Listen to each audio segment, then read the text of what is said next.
Prime minister साहब, आपसे हमारी बहुत सी उम्मीदें वाबस्ता हैं। आपने गरीब को छत देने का वादा किया, जैसे रोटी कपड़ा मकान एक सियासी नारा था, इस तरह आपकी हुकूमत ने पाकिस्तान हाउसिंग से गरीब आवाम को घर का वादा किया। सर, मुझे क्या बैंक कर्जा देगा? मेरे ये ना कुछ गिरवी रखने को मेरे पास कुछ है, तो मुझे ये घर कैसे मिल सकेंगे? ये अच्छा आपने कहा, इसकी बात कर ली।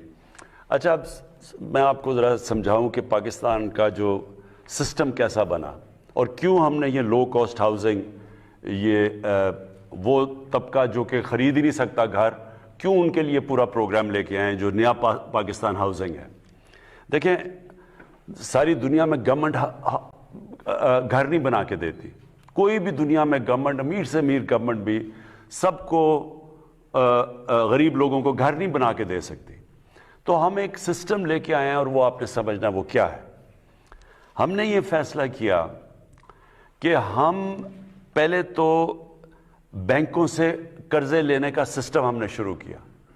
पाकिस्तान में आपको पता, सारी दुनिया में, आप ज़रा मैं ये भी ज़रा समझ लें, अमेरिका के अंदर, बरतानिया में, यूरोप में 80% बैंक जो लोग घर लेते हैं वो बैंकों से कर्जे लेके लेते हैं, जिसको मॉर्गेज कहते हैं, हाउस फाइनेंसिंग, यानी बैंक फाइनेंस करते हैं लोगों के घर। तो 80% जो लोग घर लेते हैं वो बैंकों से कर्जा लेके लेते हैं। मलेशिया में 30% लोग बैंकों से कर्जा लेके लेते हैं, घर बनाते हैं। हिंदुस्तान में 10% लोग यानी मॉर्गेज फाइनेंसिंग करते हैं, और पाकिस्तान में 0.2%। यानी हमारा कोई या कैश है तो घर बनाओ, नहीं तो घर ही नहीं बना सकते। तो लिहाजा हमने जो सिस्टम लेके आए, पहले हमने एक फोरक्लोजर लॉ है जो रुकावट बना हुआ था। यानी अगर बैंक किसी को पैसे दें, क्यों नहीं पैसे देते थे? क्योंकि अगर वो किसी को पैसे दें और वो घर ना बनाए तो उनका पैसा डूब जाता था, बैंक पैसे नहीं देते थे। लिहाजा एक अदालत के अंदर हमें बड़ी देर 2 साल लगे वो कानून जो फंसा हुआ था, जो कानून, उसको क्लियर करते हुए। उसको कहते हैं फोरक्लोजर लॉ। अब ये जो रुकावट ख़त्म हो गई है, अब बैंक कर्जा दे सकते हैं। लेकिन उसके लिए भी बैंकों को प्रैक्टिस ही नहीं है कर्जे देने की, क्योंकि उन्होंने कभी छोटे लोगों को कर्जे ही नहीं दिए। तो लिहाजा मैं खुद बैंक मैनेजर से, सारे जो बैंक्स के हेड्स हैं उनको मिलाऊं। हम यहाँ मीटिंग करते हैं हर जुमेरात को। मकसद ये है कि बैंकों को अब ट्रेन करें कि वो छोटे लोगों को कर्जे दें, जो तनख्वाहदार हैं, जो मजदूर हैं, जो जिनके पास कैश नहीं है घर बनाने का। और हमने क्या है कि हमने गवर्नमेंट सब्सिडाइज कर रही है, यानी 5% से ज़्यादा गवर्नमेंट सब्सिडाइज कर रही है। फिर पहले लाख घर जो बनेंगे, 3 लाख रुपया हर घर को सब्सिडी देगी गवर्नमेंट। और इससे क्या होगा, जितने लोग किराया पे खर्च करते हैं, अपना जो महीने का किराया देते हैं, वही किराया देने के बजाय वो उसको किस्तों में दे देंगे बैंक को। तो होगा क्या कि वो बजाय किराया देना कि वो किस्तें देंगे, वो घर उनका अपना हो जाएगा। ये है हमारा प्रोजेक्ट, ये शुरू हो गया है। आहिस्ता आहिस्ता लोगों को समझ आ रही है, बैंक्स भी आहिस्ता आहिस्ता समझ रहे हैं। लेकिन इंशाअल्लाह ये अब आप टीवी पे इश्तिहार देखते होंगे, बैंक्स अब इश्तिहार दे रहे हैं, बैंक्स खुद कह रहे हैं कि लोग आके तो हमारे से कर्जे लें। तो ये हमारा जो है, ये पहली दफ़ा पाकिस्तान में हो रहा है कि आम आदमी जिसके पास पैसे नहीं है, जो तनख्वाहदार है, जो मजदूर है, उसको भी मौका मिल जाएगा कि अपना घर बना ले। जी, अगले कॉलर है हमारे साथ, नंबर है 0519210809, अजहर महमूद अवान। जी, अस्सलाम वालेकुम। वालेकुम सलाम। सर, मेरा क्वेश्चन है बुनियादी तौर पे नामूस रसालत सल्लल्लाहु अलैहि वसल्लम और इस्लामोफोबिया पे। खान साहब की माशाल्लाह जो स्पीच थी यूएनओ में, सर वो बहुत इंप्रेसिव स्पीच थी। लेकिन उसके बाद फिर इंटरनेशनली 2-3 इवेंट्स हुए। अब चाहिए तो ये था कि इंटरनेशनली कुछ ऐसी वेल इंटीग्रेटेड मरबूत हिकमत अमली होती और इस्लामी ममालिक को साथ मिलाकर सब ऐसा काम किया जाए कि जिससे ये इशू परमानेंटली रिजॉल्व हो जाए, खत्म हो जाए। तो इस सिलसिले में सवाल यह है कि सर, इस सिलसिले में आपकी क्या हिकमत अमली है कि आइंदा आने वाले दिनों में क्या कोई ऐसा मजबूत प्लान बन सकता है कि जिससे आलमी सतह पर اس ایشو کو اس طرح سے دوبارہ سے نہ اٹھایا جائے اور دنیا کے 1.5 ارب مسلمانوں کے دلوں کو اس طرح سے ٹھیس نہ پہنچائی جائے؟ اس کے لیے کیا کوئی عملی اقدامات کیے جا رہے ہیں؟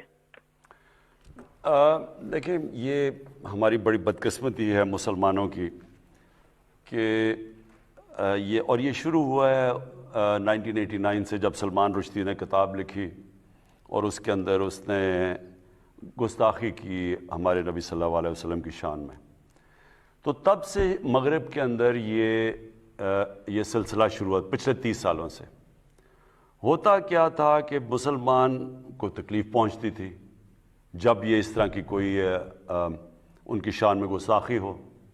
اس کے بعد وہاں مغرب میں کوئی رائٹس یا یہاں بھی لوگ سڑکوں پہ نکلتے تھے، کیونکہ مغرب کو اس چیز کی سمجھ نہیں تھی، کیونکہ وہاں وہ بالکل دین کو اور طرح لیتے ہیں. وہ تو اس کو اس طرح نہیں لیتے جس طرح ہم لیتے ہیں، اور نہ ہی ان کو سمجھ ہے کہ مسلمانوں کو کتنی تکلیف ہوتی ہے، کہ کیسے نبی صلی اللہ علیہ وسلم ہمارے دلوں میں رہتے ہیں. ہمیں اپنی فیملی سے زیادہ تکلیف ہوتی ہے، یعنی کوئی چیز ہمیں اتنی تکلیف نہیں دیتی جتنی جب ان کی شان میں کوئی گستاخی کرتا ہے. لیکن مغرب کو یہ سمجھ نہیں آتی، کیونکہ وہ کہتے ہیں جی فریڈم آف سپیچ ہے ہماری اور ہم آزادی رائے کے نام پہ ہم جو بھی کر لیں. حالانکہ وہاں کئی چیزیں آزادی رائے میں نہیں آتی. میں جب پرائم منسٹر بنا، میں نے پہلے OIC میں اس چیز کو اٹھایا، پھر میں یونائٹڈ نیشنز کی جنرل اسمبلی میں اس کو اٹھایا، پھر پریزیڈنٹ اردوغان اور مہاتر محمد، ہم نے تینوں نے مل کے اس کے اوپر بات چیت کی کہ مغرب کو سمجھایا. لیکن وہاں کئی تو فتنہ جان کے کرتے ہیں، زیادہ تر لوگوں کو سمجھ نہیں ہے. تو جب فرانس میں ہوا، پھر صرف 2 پرائم منسٹرز نے اس کے اوپر بات کی، جو ایک پریزیڈنٹ اردوغان تھے اور دوسرے میں تھا. ہم نے جب اس کے اوپر فرانس میں یہ کارٹون نکلے. اب دیکھیں مسئلہ کیا ہے. جب تک مسلمان ملک کے ہیڈ سب مل کے اس کے اوپر ایک آواز میں بات نہیں کریں گے، یہ مسئلہ حل نہیں ہونے لگا.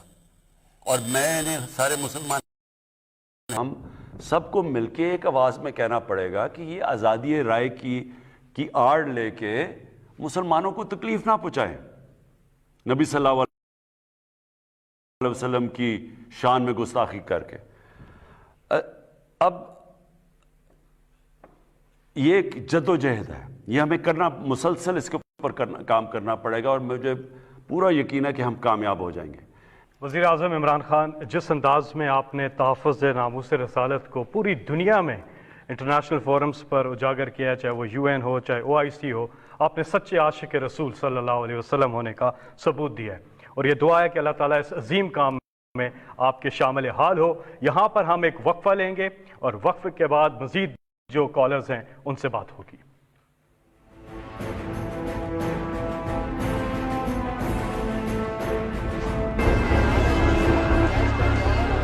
پبلک پوچھتی